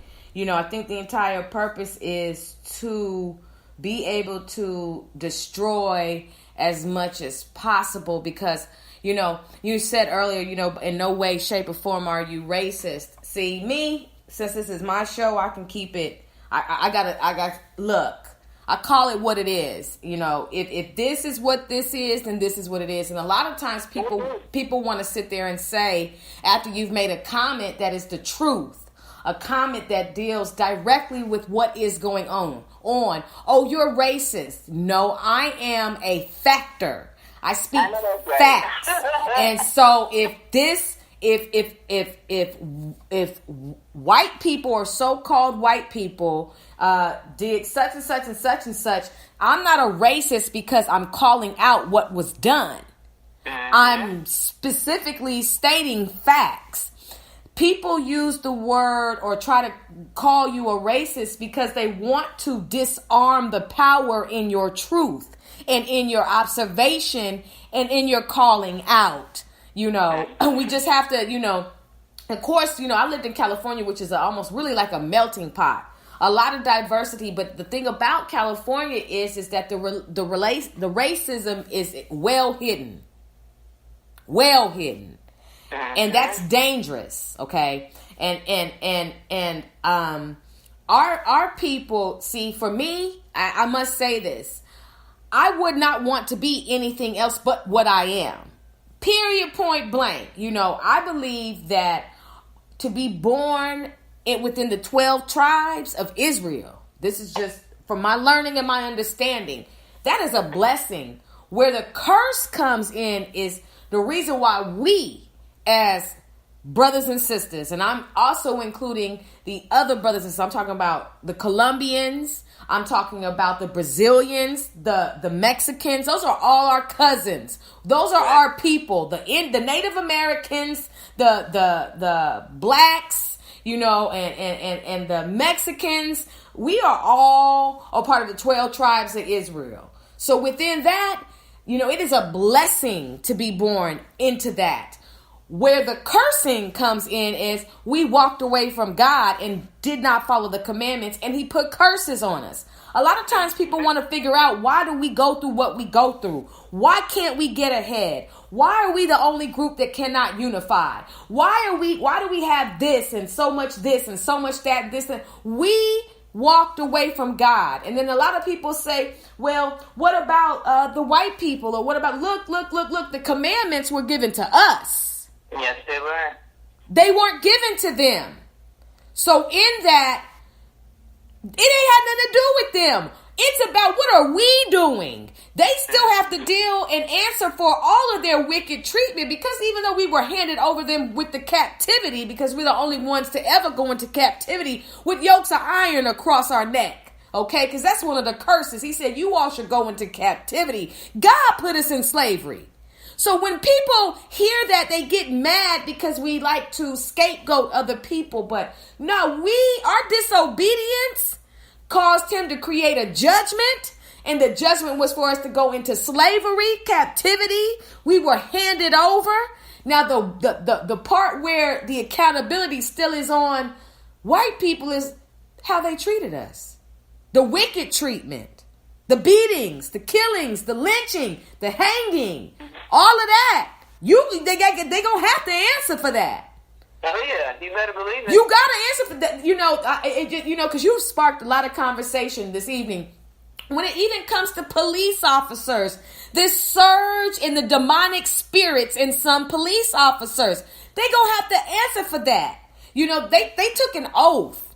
You know what I'm saying? Just like doctors take an oath. Police officers have an oath that they take, but the thing about it is their treatment will be judged. Period. That is a spirit that rises within them. So when it comes to, you know, us wanting to know why this and why that, we can march all day if we want to. Only thing you're gonna get is blisters and some news coverage, but you're gonna still have to deal with the bullish that comes with the curse that we are under. You know, it is so amazing to me that I watched the Warriors parade, okay? And I'm just going to use this as an example. I've watched other situations where a lot of us know how to come together when we want to. We all know how to come together when we want to. But I don't understand why we can't come together, repent, and do what we were told that we could do to get us back in good standing with God. See, a lot of people sit there and say, oh, we still in good standing with God. Okay, yes, he blesses us. He wakes us up. He's feeding us and he's doing all these things. But we talking about coming out of these curses. Why can't we come together and do that? You know what I'm saying? And so I think that's just really a lot of what goes into the music. The powers that be don't want substance to come through the airways. Music has a very strong influence on decisions. You know, I remember watching a documentary and these young boys said after listening to 20 minutes of pure, extreme gangster music, they was willing to go out and murder and even willing to shoot their own mama. Yeah, and you know, that'll take us on a whole nother hour. So I'm going to give you my quick input on that short version. Yes. First off, I say, we're keeping it a band here. First off, I say that is not necessarily a good reason to music. I feel like we all have choice. If you choose to listen to DMX talk about how he banged 20 females in the hood, and you decide to go do the same thing disregarding AIDS and HIV, that is a choice. If you listen to, I don't know, I can't really name but so many rappers. If you listen to a rapper talk about, I'm going to rob a bank, you know, and you decide you're going to go rob the local bank, that is a choice. Because what is not going to happen is when the cops come to arrest you, you're not going to tell them, oh, I only did it because I heard it on the song. So at that point, I feel like it becomes choice. I understand that it has some really strong influence. Now, I do agree with that it can influence your choice. I listened to 30 minutes of this, and it made me so mad because I was thinking about this that I've been through and that I've been through, and I went and I did something stupid. It's still accountability. You're being accountable when you put it that way. But to just use the influential part, because that artist could be talking about something he's seen, could be talking about something he heard, could be talking about somebody he knew that went through it. I'm an author. I have a poetry book and 2 short stories I'm getting ready to publish. Like, I mean, the influence that is in my stories is a little bit of both. My poetry comes from my heart, so I'm using my short stories in this example. My short stories, I have one that was real life experience, and I have one that was a combination, really, of things that I have seen. I've been in Fayetteville since I was 18 years old. Before that, I lived in the country in a small city of St. Paul. I never will forget where I come from because those places also made me what I am today, you know? So the influence, that's like saying, sister, that Set It Off, the movie? Yeah. Set It Off? Yeah. Influences 4 females to get together, 4 best friends to get together and go rob a bank. Have you seen the show, the movie, where they turned it into a movie, the 4 girls that got pregnant together? Then there's the movie about the 4 girls who were best friends, well, it really became a school thing, that they thought was popular to commit suicide. Then there's one on Lifetime. All these are on Lifetime. Then there's one also that is where a group of friends came up with this choking game. You know, and now, to bring it current, 2018, these daggone teenagers say it's okay to eat the laundry pods. You know? You haven't heard about that, sister?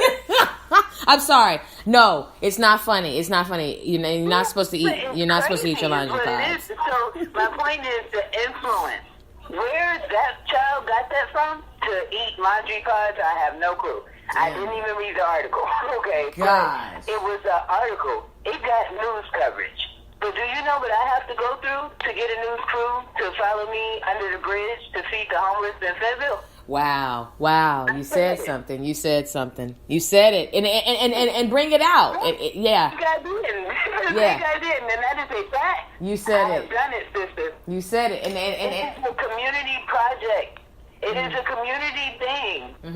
I am still in the process of trying to figure out, well, who do I need to get in contact with? Because obviously it's not that. But, when they find, I don't know, a fiend that's been a fiend all his life and all of a sudden he hits the lotto, that becomes news coverage. And you got to remember the cat that gets stuck in the washer and dryer. Of course. Can't forget the animals. Can't forget that. I'm an animal lover. I am an animal lover. Yeah. Nobody loves animals as much as I do in my mind. Yeah. Like seriously, I've had every animal. Give or take a snake, because I would never have a snake, okay? Yeah. But I've had every furry animal, I'll put it that way. Hamster, rabbit, you name it. Cats, dogs. But that don't even get... it icks me, sister, because I know it does. what I'm doing is something that really is groundbreaking. Yeah. In my community. Yeah. And I have watched since I was 18 in the city of Fayetteville, where there is so much that needs news coverage that does not get news coverage. There is so much that needs a support group that does not have a support group. There is so much that needs just an ear. Just an ear. I don't need a camera for what I do. I got enough electronics that it'll get recorded and get posted. Right. Okay? I don't care about the news camera being around. You know what I mean? We don't do it for that. Same thing here. Everything that I've discussed with you tonight is not for nobody's, oh, wow. You know, it's to inspire, empower, encourage. Hey, I can do that. Hey, I've been through that too. I lost a family member. You know what I mean? Somebody to relate. Yes. That's my thing. Relate to me, because then we can politic. Yeah, and that's what it's about. That's what it is about. And you mentioned that, you write and everything. I want to be able to have you come on to the platform to discuss your books, because the platform, which is another segment that I have on the show, focuses on urban authors, entrepreneurs, educators, community advocates, and everything like that. So, this is a platform for you that you can use to get the word out about events or, anything else that you have going on. You may want to possibly, run some coverage and send me the audio, and then I could play the audio, of some things going on. And I would love to do that. Yeah. I definitely would not mind doing that at all. Yeah. This summer, I actually have a handful, because I don't want to overwhelm myself. It's a handful of events. Some are for the homeless, and then there are some that I'm doing for my artists. Okay. There's a really neat park in Fayetteville by the name of Masrick Park, and it's like a really known park. Like, everybody goes there. And so I plan on holding some events there. Why? Because the homeless won't feel no type of way.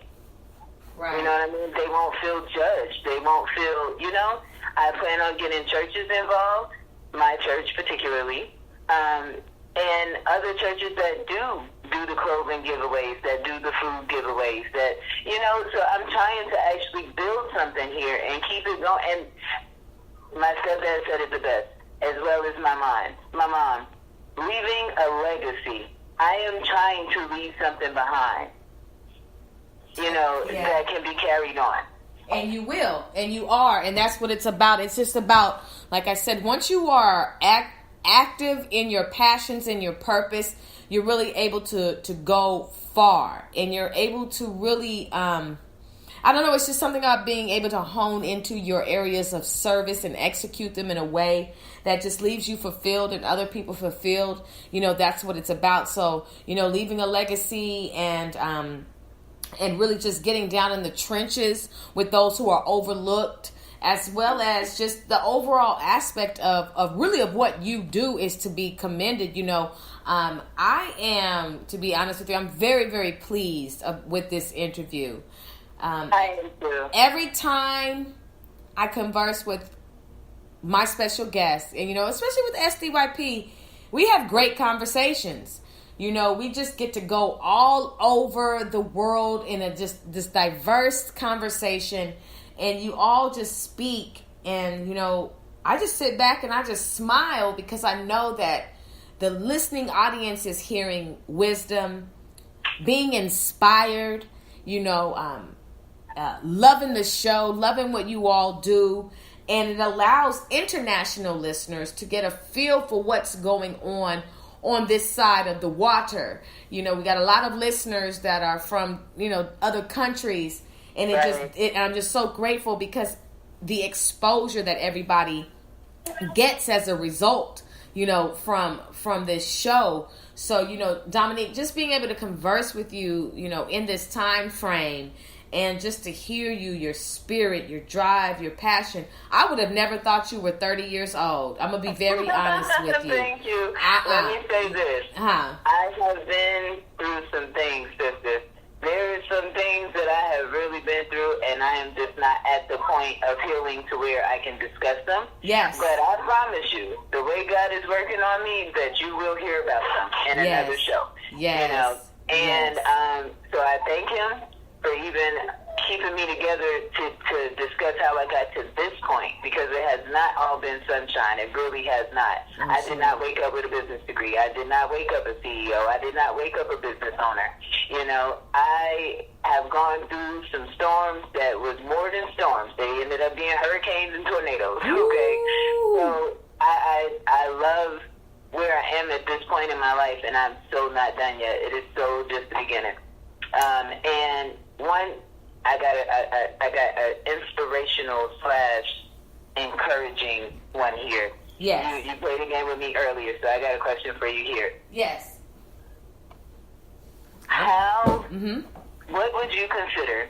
I guess you could use your hometown to answer this one. So, in where you are in Dallas, what is considered homeless? What is the definition? So if I walk into your business, for instance, and I need some help, what to you makes me homeless? How do you consider me homeless? By you telling me. Nothing more, nothing less, right? Right. You got to tell me. I can't. It's not necessarily a look, unless you go down. Like if you were to go downtown, you know what I'm saying, where you see it. You know what I'm saying? But it would have to be something that I either discern or is shared with me. Right. Okay. This is sad, but it's encouraging, and I'm going to flip it here for encouragement as soon as I explain my point. Okay. This is a experiment that I tried, so this is all true story here. Okay. In Fayetteville, North Carolina, that is one of the things that make you homeless. You qualify as homeless when you tell them you're homeless. Yes. But when you walk in to, let's say, social services, where you get all your public assistance, okay? Mm-hmm. If I walk in there and I do not have an address with a lease, so if I stay with you, for instance, and you rent me a room, that is my place of residence. I receive my bills there. I receive my mail there. Do you know that if it's not mine, you're considered homeless? Really? Yes, ma'am. Wait. We're going somewhere here. We're going somewhere. Wait a minute. Yes, ma'am. It's so sad. I'm laughing because it's one of those things you want to cry about. Because how is it that if I'm paying for this room, that I am homeless? How is it if I get my cell phone bill at this address? How is it that you're homeless? So I experimented with that. I walked into DSS to apply for something. And the reason that I did it is because I was speaking with a homeless person, and they told me, and I could not believe them. I just was like, no. The same way you shop, I was the same way. Like, dear, that's where you get all your public assistance from, Because I told them, you don't have to be out here hungry. And so I went to social services, and, they approved me for some food stamps, but, I paid for a room, and they, told me I was considered homeless, and I'm like, but whatever. So I gave him my number, and I kept on trucking. A little while after that, later on down the line, it came back around to me in my mind, and I just so happened to be at DSS. So I tried it. I said, I want to apply for services. They can't deny you if you're homeless for food stamps. So that part I didn't do it with. I did it with Medicaid. I want to apply for Medicaid. And the application, if you are renting a room and it is not a address lease. It is not a lease with an official landlord. Yes, in Fayetteville, I can't speak for everywhere in North Carolina, but in Fayetteville, you're considered homeless. Huh. Mm-hmm. Yeah, that's why I think public schools should probably be done away with. They grow on to make public. Some students go on to become senators and presidents and decision makers, and next thing you know, you're dealing with a world full of apathetic jerks and entitled, established-minded, white settlement-oriented thoughts that, will leave you almost with your mouth open because, this country in particular and the treatment of people and just circumstances of people in this country in particular, people love to assign inappropriate roles or create inappropriate definitions that will completely have you attempting to make you feel less than a human. For instance, back in the day when we were considered to be 3/5 human. Mm-hmm. Okay. Yeah. I think a lot of times, like I see a lot of people out, because where I live, in particular, I live 20 miles away from Dallas, but it's still considered to be the DF Dub. I live in a place called Cedar Hill. There are no physical homelessness on the streets. There are no people pushing carts. There are no camps. None of that. The powers that be allow none of that. You will not be able to set up any type of camp here. Now, when you go to downtown Dallas, okay, now you're starting to see, the homelessness and things of that nature. But out here, you will see people definitely sleeping in their cars. I see a lot of people driving by with their entire life in their car. Oh yeah, but even then, you don't consider that homeless. To me, if you got a roof over your head, I don't consider it homeless. Mm-hmm. What if you choose to stay in your car? Maybe you got evicted. Maybe you just didn't have it to move right away, and you got to stick it out a couple more days till payday. You know what I mean? Like I feel like it's so judgmental for people to just because you're sleeping in your car, it makes you home. Because that's basically what they do here. It's like things like that are to them the flaggers that you're automatically homeless. And it's so crazy to me. It bugs me out. Now, if I'm riding down the road and I look up under the bridge and I see mattresses and blankets, well, of course, I know you're homeless then. Mm-hmm. Or if I see you walk down from the bridge, then of course I know you're homeless then. But see, that even it's almost a double standard. Because even then, that could be you doing mission. That could be me walking up the bridge to take a homeless person a snack pack. And you see me coming down the bridge, and you just assume. You understand what I'm saying? Oh, I do. Because it happens that way, and it's really sad. I know that I can't reach everybody that is homeless in Fayetteville. I'm not going to say I'm not trying to, because I am. Yes. But I know that I can't reach everybody. But it would be nice if some of these community, the nonprofit businesses that we have in Fayetteville for the homeless, if they were to just rethink some of the things they require of people that really are homeless. How can you require them to do stuff that they are not able to do right away? There's a curfew at the shelters here. Wow. What if they coming from on the bus from across town? How do you do that? Because if you're not there by that curfew, then you don't have anywhere to stay that night. That's not fair. How do you know the bus didn't get held up by a train? Yeah, I don't think people. It's just crazy. It's crazy. Yeah, no. I get what you're saying. It's just that I think, well, not I think, I know, we live in a world where either you're selfish or you're not. Either you're living or you're dead. Like my husband the other night, he decided to turn on Netflix, and he put on the movie Ravenous. Now, see, I'm from the old school where if my foot is hanging over my bed, I'm going to snatch it back real quick because I think something might be underneath. Snatch me down, you know what I'm saying? I still run across the room, a dark room, to go turn on the light. You know what I mean? It's real life. But so he put this movie on, and the movie just basically consisted of people who had been infected by this virus, and they ended up becoming ravenous, almost in this trance. And, whenever one of them would let out a high-pitched scream, it was to warn that the other people who had not been infected were in their presence. And their whole point was to just basically feed on those that were living. Yeah, I think I know which movie you're talking about. And see, what I didn't appreciate, this is just a side note. See, my husband put on a movie and then you want to fall asleep and leave me up with the monsters. What the hell is this about? I was like, we got to go through look, we got to go through this movie together.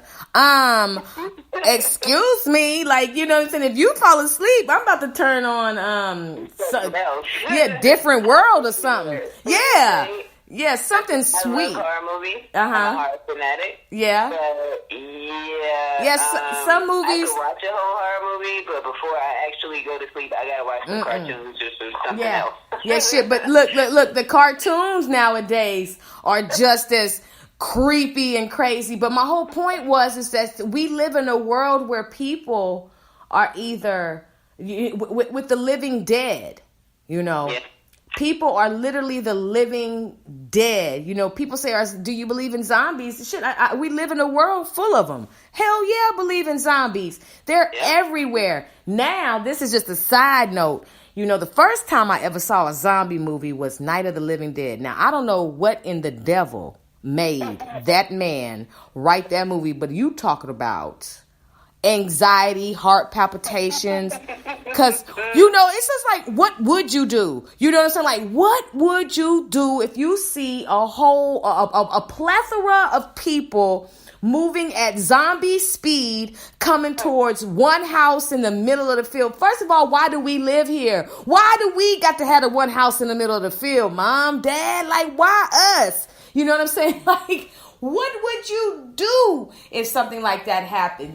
But we live in a world like that with people who see that you have a light, see that you have an energy, see that you care, and will try to rob you of your joy. So I just wanted to say to you, Dominique, you remind me of myself.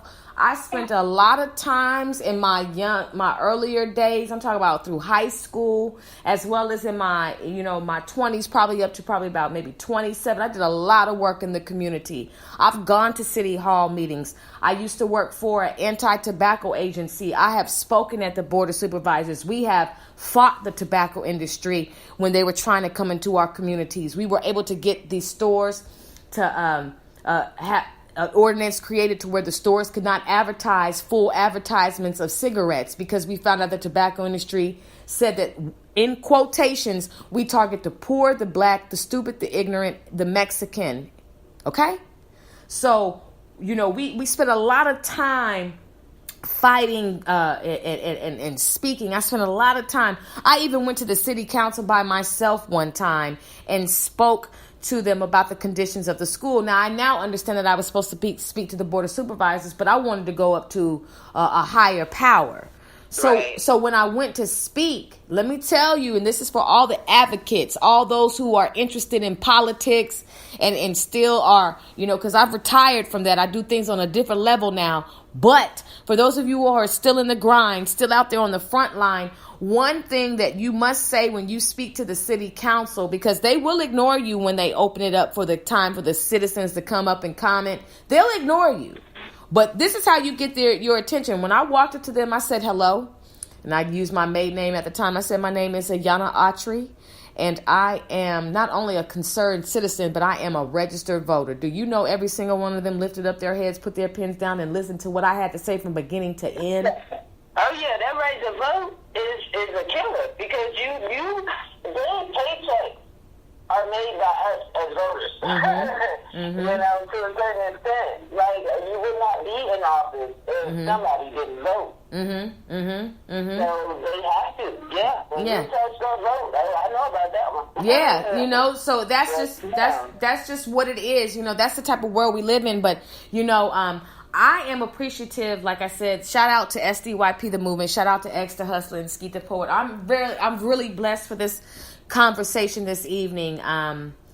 You did this like a pro, okay? First of all, and you know, you did absolutely well. You are I like to say, a lot of people who interview, you know, they say, well, what type of special guests, you know, do you like? What are your most memorable moments? I like special guests who know how to talk, who have energy, who are willing to share some wisdom, who get in the trenches, who are real, you know, and who give us energy. You know, people listen to this show, you know, so when you come on here and you speak, this is a platform, your voice is being heard, and you did really, really well this evening. And I'm very grateful for your journey and for all of what you do. I'm glad that we were able to converse this evening.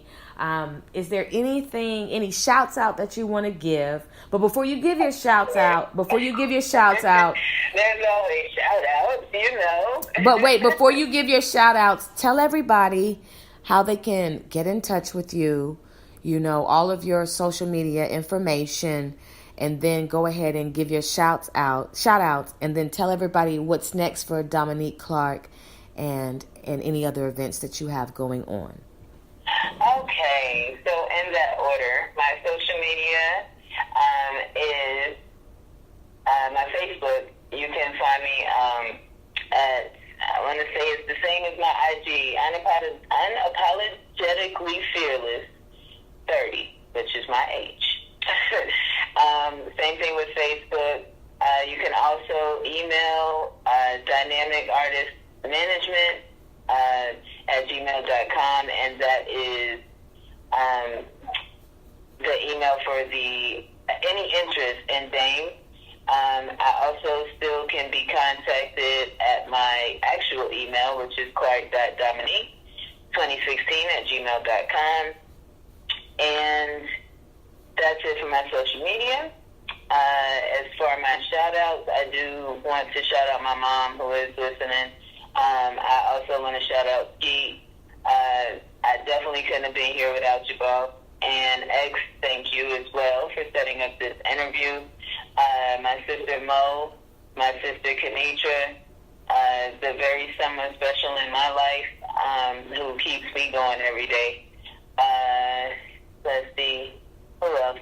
I think that's it. And thank you, sister, for having me. Oh, well, of course, you're welcome. Did you have a great time on the show? I did. I think that this is definitely going to be a very memorable interview. Like, I'll probably listen to it a few times. Of course, you should. You should. Hey, when you are the ish, you're just the ish. And that's just what it is, you know. And I do, like I said, I want you to know that the show doors are open for you to come, bring a voice to what you're doing. If you know, anything that you need as far as being able to just get out to speak to the listening audience, all you have to do is just direct message me, say, hey, I have this going on, that going on. Do you mind if I come on the platform and just, you know, of course, I'll give you 10, 15 minutes for you to, you know, shoot your shot and do what you have to do, because, you know, this is about the village. This is about helping everybody.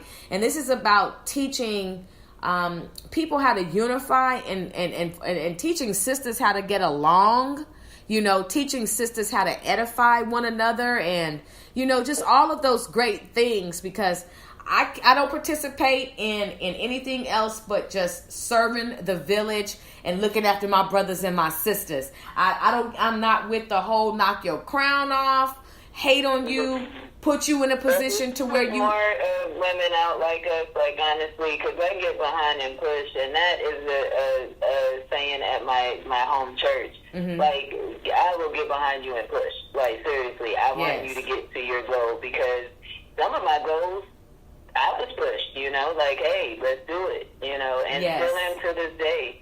So it is definitely good when you have someone that will open up like that to actually basically get behind you and push. Definitely. That's what it's about.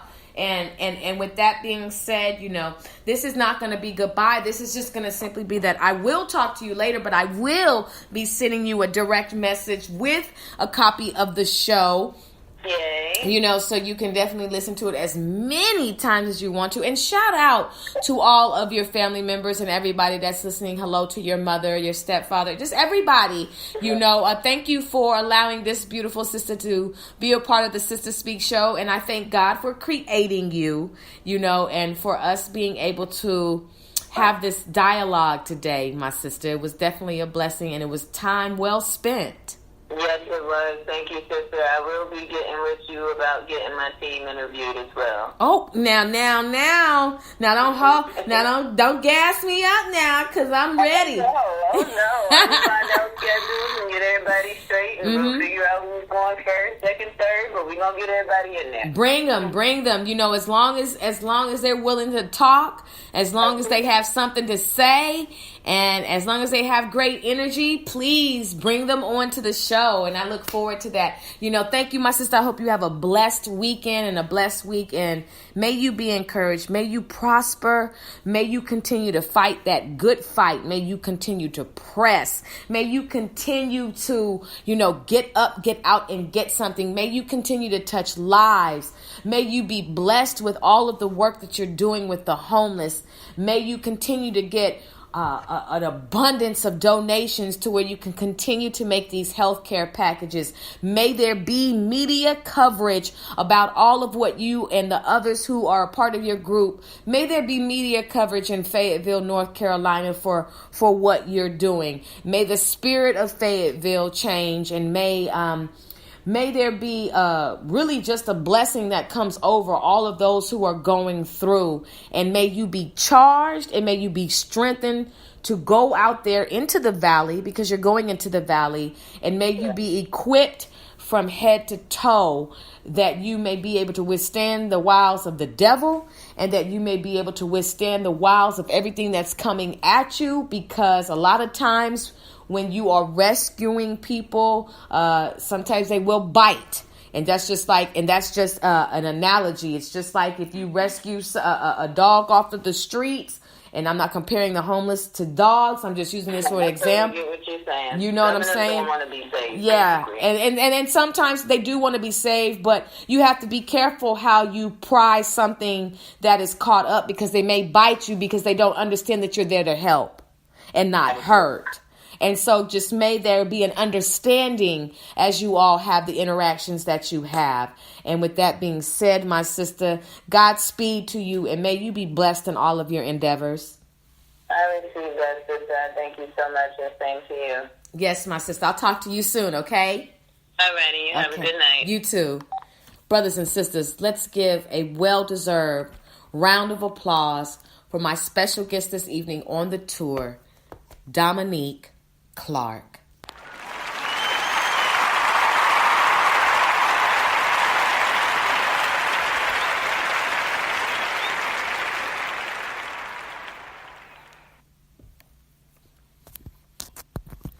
Brothers and sisters, welcome back to the Sister Speak Show, where contemporary meets vision, sound, and action, a talk show for great minds that create, inspire, and evolve. I apologize for that delay. I am your host, Ayana, and the time has been well spent. You're listening to the tour, where we cover every aspect of the music industry. Interviews, with managers, musicians, sound engineers, producers, stylists, the list goes on and on. CEOs, A&Rs, just the entire scope of the music industry. But the way that we attack it is that we want to extract elements from everybody and see, what it is that they do, why they do what they do, and how they're contributing to the communities with their passions. And you heard that this evening with our special guest, Dominique Clark. God really has created some really amazing humans, hasn't he? I mean, our brothers and sisters are absolutely kings and queens. And shout out to everybody who was out there in the streets, literally passing out healthcare packages, food, giving an encouraging word, water. Shout out to all of the shelters and just the people who are empathetic and not apathetic. One thing I know for sure is that it could be you. I have learned some lessons about never. And I've learned some things about looking down on somebody else's situation. And I'm talking about in my younger years. Younger years. You can end up in that situation overnight, suddenly, 2 minutes later. It's amazing how the Lord God Almighty will humble you. He knows exactly how to slap you on down and bring you back into a serious reality, okay? We are never to scoff and raise our nose up at anybody who is in a situation that is not what we're in. Understand that. My brothers and sisters, if you are interested in being a part of the Sister Speak show, any segment, especially the tour, we'd love to have you. If you have some music that you would love for us to play on the Sister Speak show, please send me your MP3 clean version to my direct message at SGTPGW on Instagram. Follow me on Instagram. Follow me on Spreaker. Tell people about the Sister Speak show. We are a podcast that plans on being around for as long as God says so. Break it down now. Break it down now. Break it down now. Anyway, brothers and sisters, tomorrow evening I need you to listen to the platform. My special guest on the platform will be Shantae Raquel, baby. She is a published fashion designer straight out of New York, baby. I'm telling you, I'm so excited. Because everybody who comes on the Sister Speak show is on and popping. And then our last interview for the month of June will be this sister queen, Natalia. We featured her on May Music. She's an independent music artist. Her music is dope. And we get to talk to her.